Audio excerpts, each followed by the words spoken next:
Here's just a wee quick video, guys. I thought I'd put together in the interest of showing you a tool I picked up. Now, I know a lot of guys don't like videos where guys are looking at tools or reviewing tools that they just got, but in this instance, this purchase, honestly, I hope I never use it, but I want it in my toolbox in the event I need it.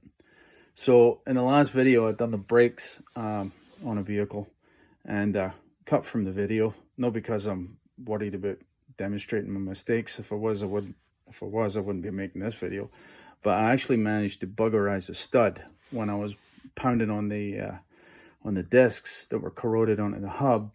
I guess I got a wee bit wild with my hammer blows, and I actually managed to damage a stud. I've only hit this with a hammer in the end, and there was nothing wrong with this stud. I've hit this one in the interest of demonstration. But it happens, right? You know, I've done it in the past, and I'm sure I'm likely to do it again. But the reason I'm making this video is, what do you typically do? You know, if you're lucky enough to have a thread file, you can try it with that. You can try and chase it with a standard die. Maybe if you're skillful, which I'm not, you can go at it with a triangle file and try and restore the thread. But quite often you're tempted to get your lug nut and think, well, I'll just chase the thread with my lug nut, right? Yeah, bad idea. You'll almost certainly end up buggerizing the threads of your lug nut, and then you've gone from a bad stud to a bad lug nut, and it just keeps getting worse because you think, well, I've got it nearly started, I'll try another one, and it just goes on and on and on and on, right? Don't ask me how I know this. Now, of course, if you have another stud available, which I do if I'm in my garage, changing the stud typically is no big deal. But on some vehicles, that is a big deal. You might need to remove the hub in order to get access to the back of the hub in order to press the stud in, or pull the stud in if you're going to do so that way. Sometimes it's more complicated than just simply pressing in another stud. You might not have the stud, right? So that's the reason I actually bought this tool. Now, on first glance, this doesn't look like anything really more than just a standard die. Of course, it's the correct pitch. This is an M12 1.25 stud, as this clearly says on the die. M12 1.25. Of course, you buy the appropriate die for the stud that you're dealing with. These things come in sets. It's made by a company named Steelman, but they're expensive. This die alone was $35 Canadian. Not a great deal of money, but quite a lot of money for what it is. The entire set's like $250 or something. I don't want dies that I'll never use and thread pitches that I'll never ever use.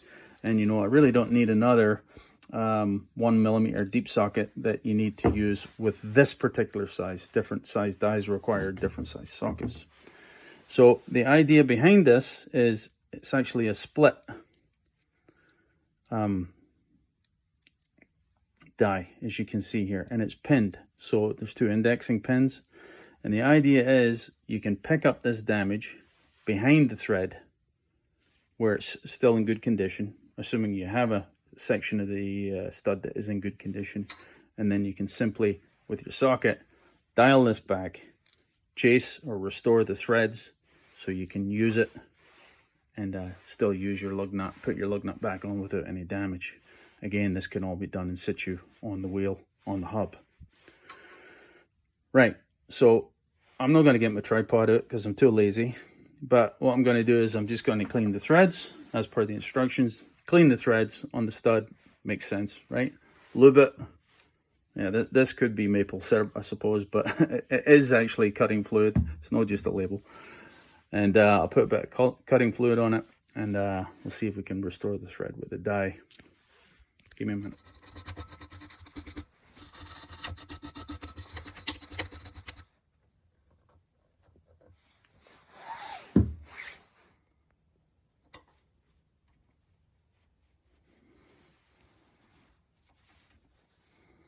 And the online instructions tell you, again, I didn't buy the kit, so I don't have the instructions, but the online instructions tell you to basically work the, of course, with the socket, work the die back and forth in order to clear the cuttings from the die itself in the usual manner that you would chase a thread.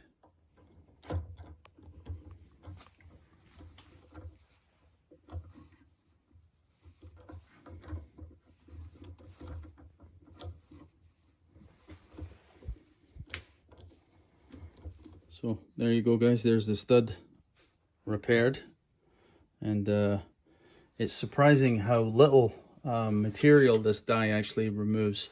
It's not like your standard die for cutting threads.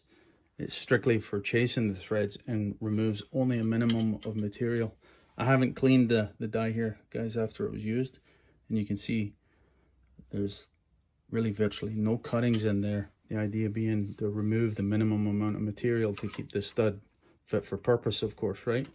And you can see here, it's still tight, but it does thread all the way down and back, and I've done so a number of times, guys.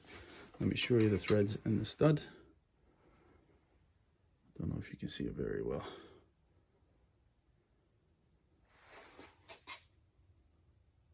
There you go. Perfectly serviceable. Now there's a judgment call to be made here, guys, obviously, right? How much damage has the stud actually endured, and is it still fit for purpose? That's left up to, like every decision, that's left up to the fella doing the work, or the lady doing the work for their mower. So again, I think this is a quality little tool, guys. You can tell because not only is the part number on there, but the date of manufacturer looks like it's on there as well, as of course, as well as the size of the die. Clever idea. Steelman, you can look them up. I'm no selling anything here, guys. You spend your money where you want, as always. But yeah, I thought that was a clever tool. I said, boys. Cheers.